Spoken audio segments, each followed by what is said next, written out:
Владата да преземе мерки пред цените да почнат да растат, бидејќи ако се реагира од после веќе е доцна. Од Организацијата на потрошувачи предупредуваат дека по енормниот скок на цената на горивата постои реален ризик од нов ценовен шок во маркетите. Иако премиерот Христијан Мицкоски по вчерашната средба со представниците на големите трговски синџири на социјалните мрежи порача дека треба да има фер цени и дека не се очекува ново поскапување, од Организацијата велат дека не им веруваат на ваквите уверувања. Според нив, искуството од претходните кризи покажало дека дел од трговците брзо го префрлаат растот на трошоците врз потрошувачите.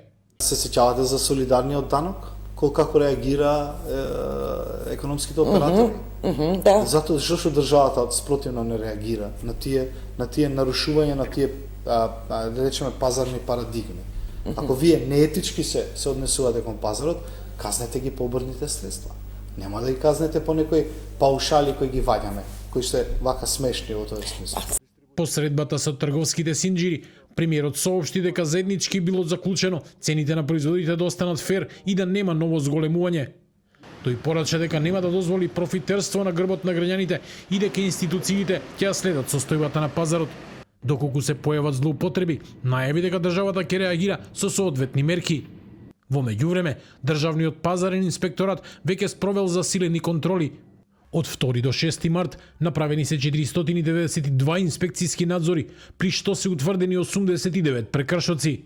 За нив се изречени казни од речиси 50.000 евра, што значи дека просечно секој прекршок бил санкциониран со нешто над 500 евра.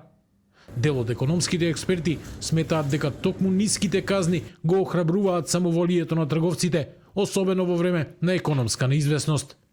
Ако се случи тоа, бидејќи и сега во моментов граѓаните викаат дека одредени производи се покачени, значи ако се случи да имаме поголемо покачување на цените, мерките кои што ќе се преземаат, дали тоа ќе биде намалување на маржи, намалување на акцизи, не знам, замрзнување на одредена група на производи, би требало да се направат еден месец претходно. Не од која ќе бидат покачени цените, па потоа да се оди кон некоја мерка која што би се презала, бидејќи во тој случај ништо не сме направили, односно стандардот на граѓаните секако ќе трпи. Во меѓувреме, дел од цените на основните производи веќе почнаа постепено да растат. На рафтовите може да се забележи поскапување на маслото за јадење, јајцата и кафето. Потрошувачите велат дека цените се менуваат речиси од недела во недела, а некои производи веќе се продаваат по значително повисоки цени од пред само неколку месеци.